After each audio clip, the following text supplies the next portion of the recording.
So that was it. Can you hear And me now we're now? on. Hiya, Dave. And now we're on to Dave. Dave, lovely to see you. So Brand new too. yeah, and I'm really looking forward to you. And I'm going to tell the people a little bit about Dave. Dave has been performing around St. John's and beyond for 20 years, and in that time has written several comedy songs, such as Johnny Crome and Tony Courted a Bayman's Daughter. And he talked about wacky topics, so he'll fit in right here, like a cyclist feuding with an oversized pickup truck. Sure, we'd be well into that here.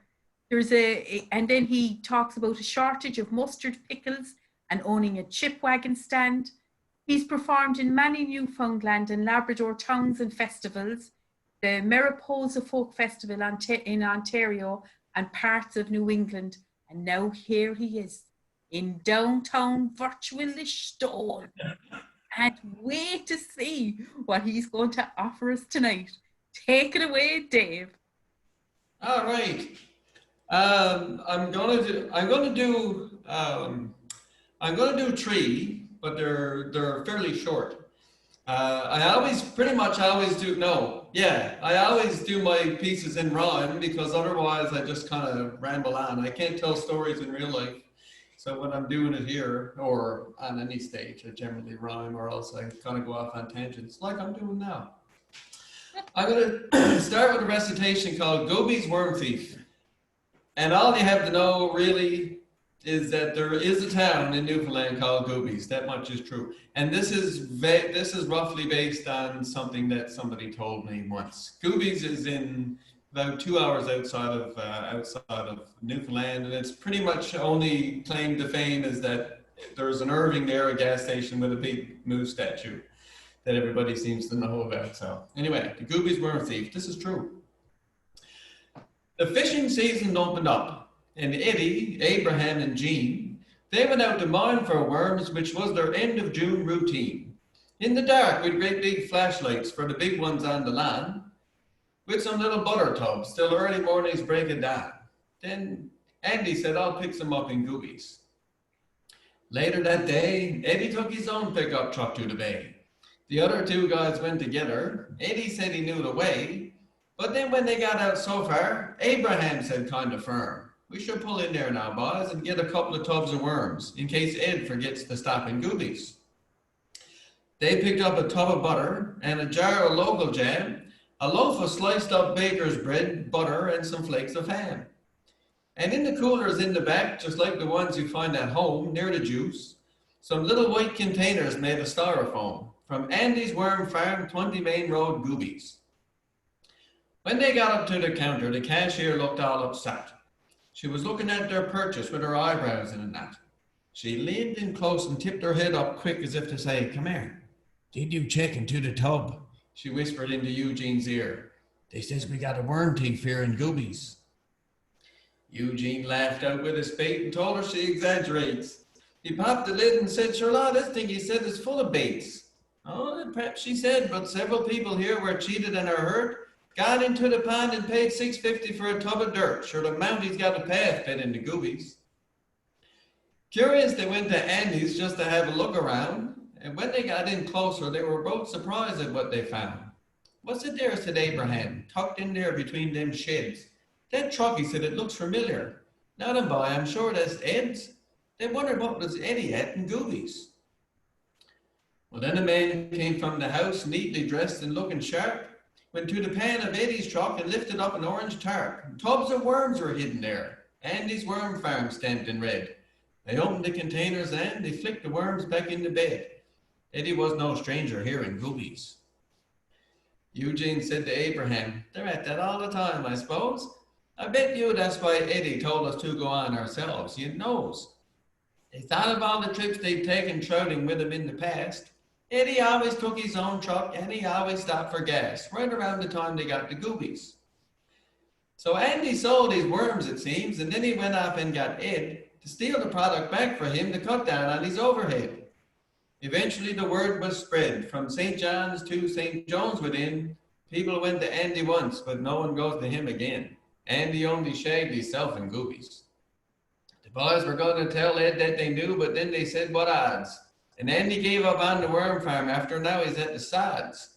No one needs worms anyway. Codfish will eat whatever's aboard, from bits of pork to foam earplugs to old frayed ends of bungee cord picked up along the highway out by Goobies.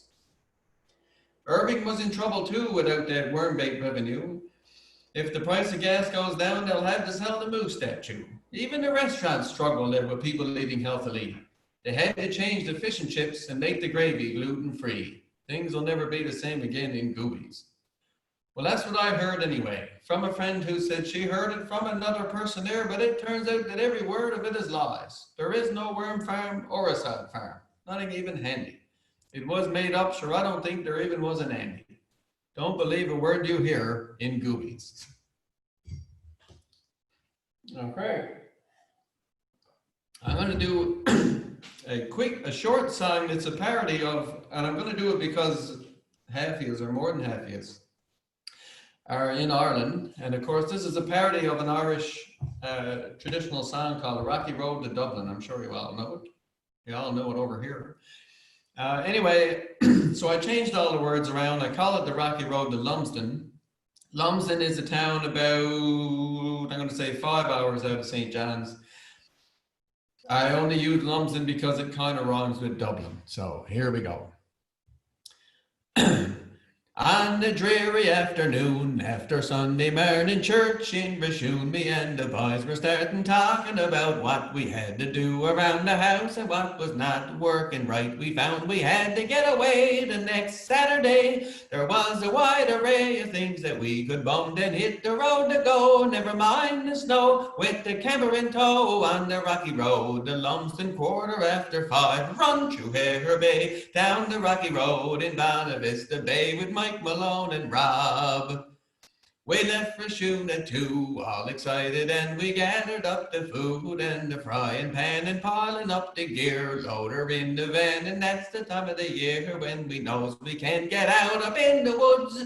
We said we should be sure to put up our hoods for when we're going in, under all the boughs in the winter now, all the snow down, our next year will be frozen, that won't be nice. Run through Hare Bay, down the rocky road in Bonavista Bay with Mike Malone and Rob. In Lumsden town we reached, and Robbie's cousin owns a cabin on the beach, and now it wasn't known. We thought there was no food, but it was a fallacy. Robbie found a stew in a meat locality and some down dough. So then you know, a fire on the go on the beach, and then we could have stayed inside. We were satisfied, quickly petrified, when they spied a bear 400 pounds or 5. Run through Hare Bay, down the rocky road in Bonavista Bay with Mike Malone and Rob. Oh, the boys woke up the bear, all sedated, and he came out of his lair, irritated as the pot began to boil. We didn't know what to do, and supper now was spoiled, 'cause he ate the stew, but he wasn't done, so we turned to run. That was pretty stunned, but it didn't matter. We was hard afore, couldn't go no more, stayed on the shore on the barricaders for to stay alive. Run through Hare Bay, down the rocky road in Bonavista Bay with Mike Malone and Rob. The kids got out of school and they saw us there like a pack of fools cornered by the bear. We thought they'd help us quick, but they got their cameras out and put the pictures up on Instagram. The bear went back to bed. We could have fled, but we figured instead we'd go and get some things, because it was so nice looking out over the ice without our devices here until the spring. May the 25, run through Hare Bay and down the rocky road in Bonavista Bay with Mike Malone and Rob. There you go. Thank you. One more. I'm going to do one more. There's thousands, but I'm going to do one more, not only because there's lots of more tellers, but because the dog is getting anxious there. He's doing that thing where he's walking backwards and looking at me, so that means he wants to play or he wants to go or something. So anyway, last one. You mentioned in the introduction there about big trucks. I'm wondering if, just a show of heads nodding, I wonder if big trucks are a thing over in Ireland. They certainly are here. Like big trucks on little roads, because in St. John's here, the roads are quite narrow. And there's trucks here, it's a big, you know, almost takes up the whole thing. And they're getting bigger all the time. So anyway, I wrote this a few years back based on a very true story. Well, sort of a true story. It might be embellished a little bit. It's called Johnny Crone. It was a lovely day in June up until it was nearly ruined.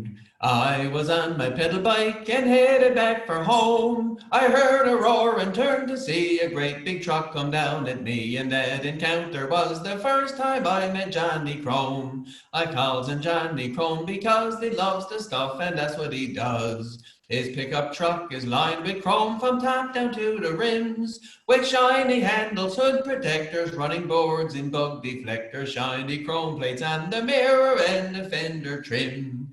Two big smokestacks in the pan, just like the ones in Come by Chance. Said the great big knobby tires as wide as they were round, and stickers on the sides and back, and windows tinted solid black, and extra high suspension putting 6 feet off the ground. Around the corner of Barter's Hill, he turned and put me face to grill. He saw me too, I knows he did, but still he didn't swerve. I spit and sputtered and cursed and hissed and took off and said enough of this, and rode my bike in front of him just to get on his nerves. I stood and pedaled up on me hog, and down we went across the bog, right out to Petty Harbour, then back to the overpass. We sped right on out through the ghouls. I puffed along up to Fermuse and got a chance to catch my breath when he ran out of gas. I was not nervous in the least about his big Alberta beast. With all the chrome accessories, it weighed near 7 tons. The engine's very large, of course, the power of 400 horse, but he just got 6 lousy gears and I got 21.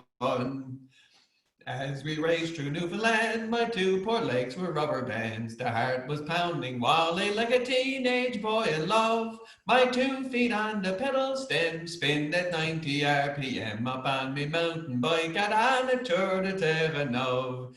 Teary-eyed, my vision blurred when we got out of Bailey Bird. But I could hear him catching up, he wasn't very far. And then I saw to my right side a path about a meter wide. I cut in, it was just enough to clear my handlebars. As Johnny quickly cut the wheelie, stickers all began to peel.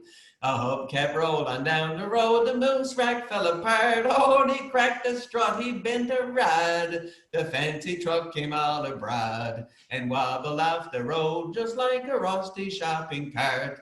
The tie rod bent, he couldn't steer, cracked off the 2 big side view mirrors, turned around and brought up in a ditch about 8 feet down. The truck so mighty and enormous, tangled up now all our stormous, as I got back on me bike and rode it back to town.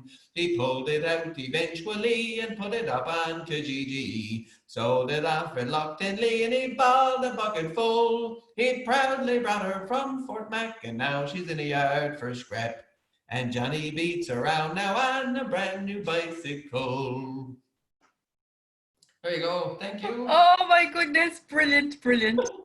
So there you go. Thank you. My big clap. So loved that, Dave. Loved it.